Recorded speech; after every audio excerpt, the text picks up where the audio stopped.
Vă salut, prieteni! Astăzi am la ascuțit un set de 12 cuțite. Cuțite obișnuite. V-am spus că eu ascut orice cuțite, de la cele mai sofisticate până la aceste cuțite aparent simple. V-ați putea gândi că aceste cuțite se ascut cel mai ușor. Ei nu, aceste cuțite se ascut cel mai greu. În primul rând, nu au un mâner de care să le apuci, să le ții în mână fix, să păstrezi acel unghi de ascuțire care trebuie păstrat în tot timpul ascuțirii. Apoi mai este o problemă foarte mare. Compoziția materialului din cuțit. Aceste cuțite nu au un oțel deosebit de bun. Acestea sunt cuțite mai vechi. Acestea s-ar putea să aibă un oțel mai bun în compoziție. Dar de obicei compoziția din metal e îndoielnică. Foarte greu se scoate bavură, foarte greu se îndepărtează bavura de pe tăișul secundar. Vă spuneam că nu are un mâner de care să apuci cuțitul. Astfel că eu m-am gândit și mi-am făcut un mâner. Voi introduce cuțitul aici în despicătură. Voi înșuruba aceste două holșuruburi.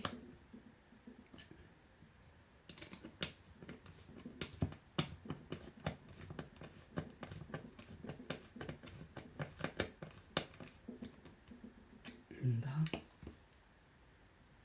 Iată că cuțitul nostru are un mâner de care poate fi ținut și controlat în timpul ascuțirii. Să vedem. Trecem la treabă.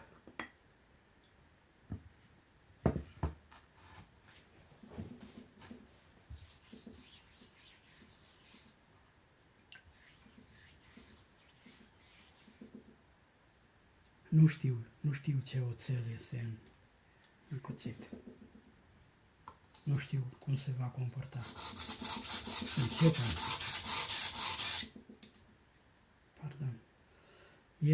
Cuțitele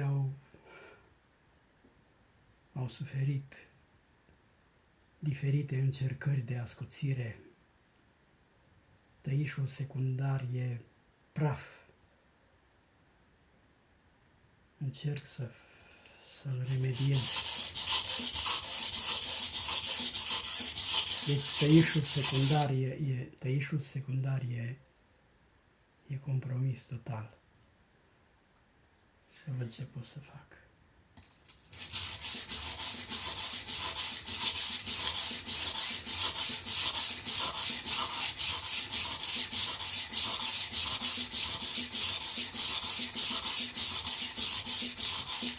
Da, cu ajutorul acestui mâner ajutător, să zic așa, am un control deplin asupra cuțitului. În alt mod nu l-aș fi putut ascuți. Mă rog, aș putea să le ascult, dar în alte condiții, în mari eforturi de a ține cuțitul fix în mână.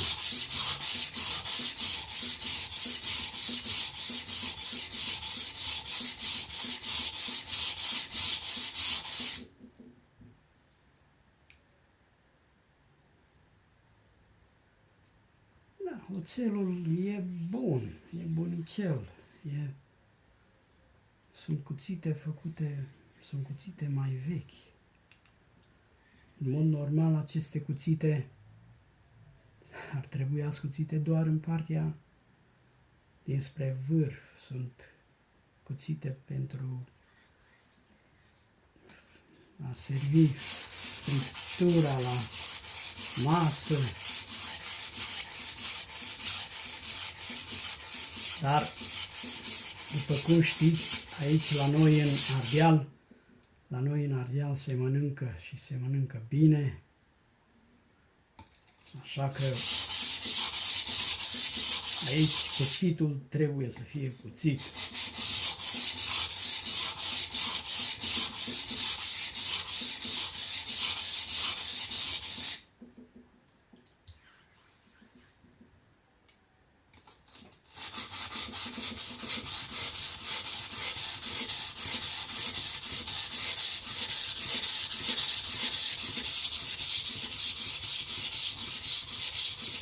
Mânerul e ok, mânerul care l-am făcut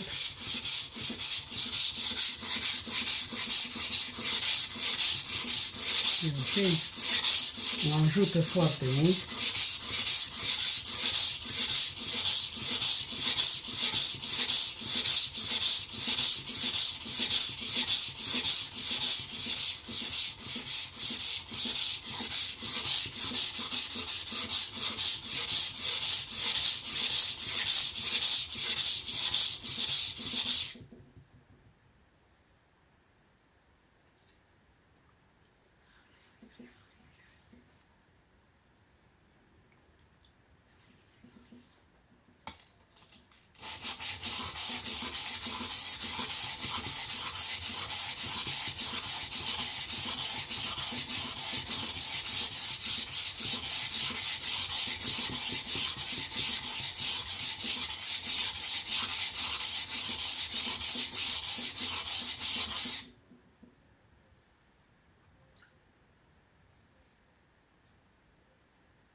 Îmi observați mișcările acestea scurte.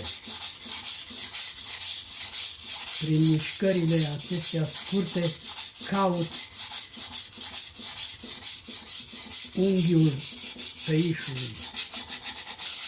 Caut ca cuțitul să fie așezat perfect pe piatră, pe toată suprafața tăișului secundar.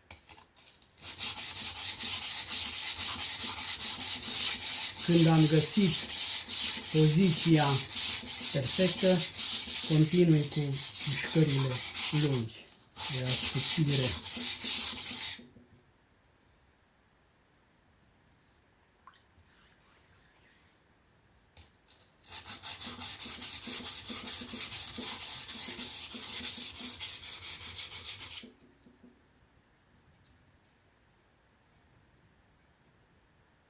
E bine.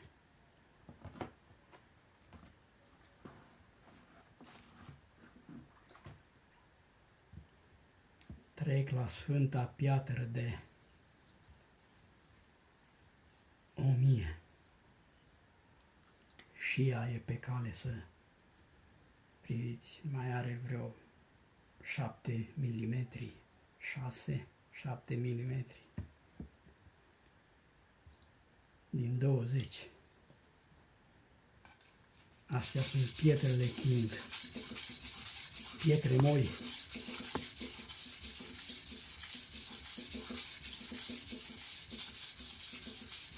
Dar prin această piatră trec toate cuțitele. Peste această piatră trec toate cuțitele.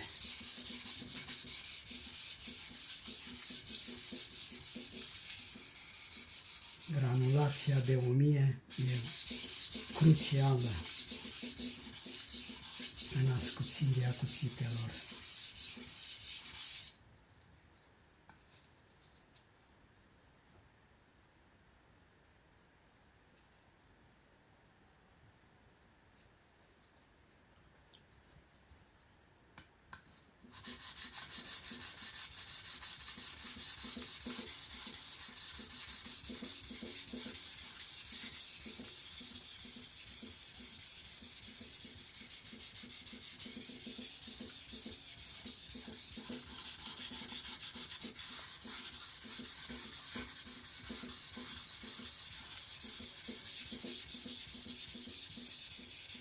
toate că, așa după cum v-am spus, gradațiile astea de piatră de 1000, piatră de 3000, de 6000, de 8000, nu sunt valabile de la un brand la altul. Bine, ele sunt. Cu cât cifra este mai mare, cu atât piatra este mai fină. Dar sunt diferențe între branduri. E diferență între pietrele astea ale mele. Kingul de 220 este mai fin decât Naniva de 220. Deci scara acestor valori diferențiază. Nu ne putem lua după aceste gradații de la un brand la altul. De aceea e bine din fiecare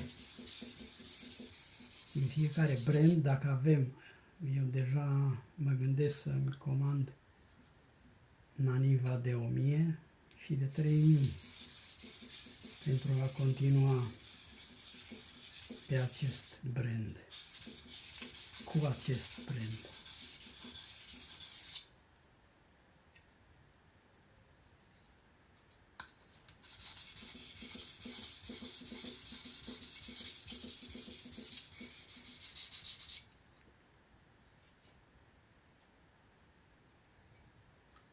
E în regulă.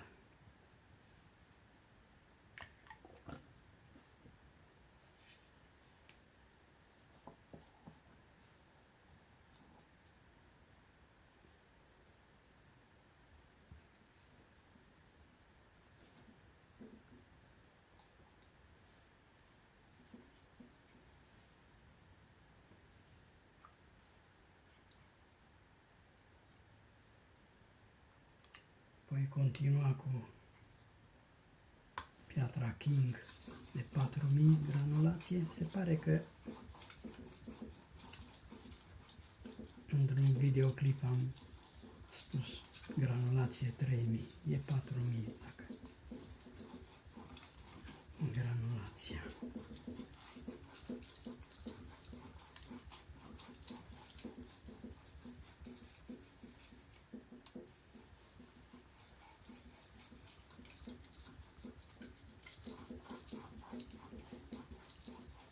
Da, e multă bătaie de cap cu cuțitele astea obișnuite, să le zic așa. Pentru că, așa cum am spus, compoziția oțelului nu e uniformă. Mai degrabă se ascut mai ușor cuțitele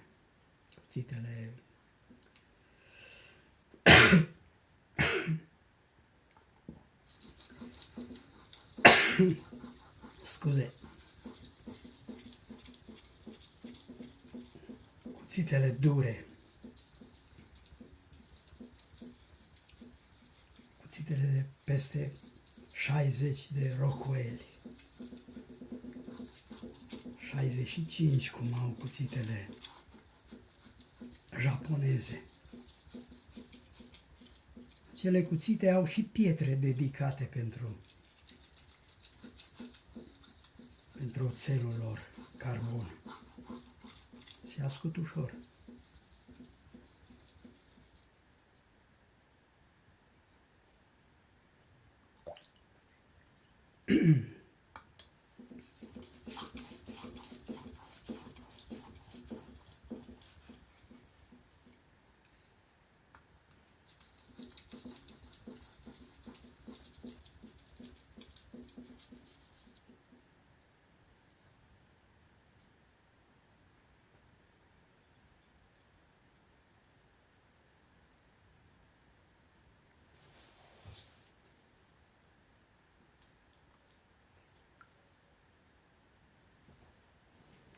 Aceasta a fost ascuțirea cuțitului.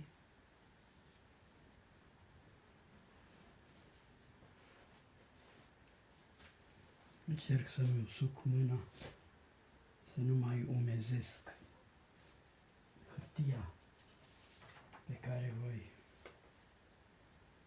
proba tăișul. Poftiți! Ce înseamnă un cuțit?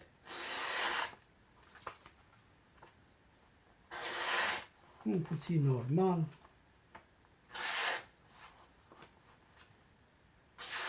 bine ascuțit.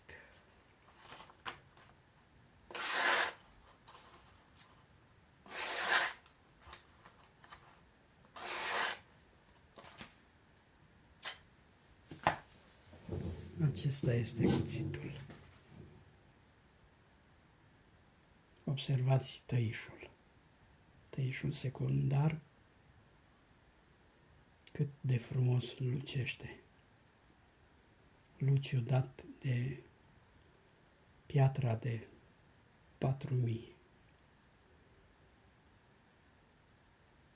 Vă mulțumesc că m-ați urmărit.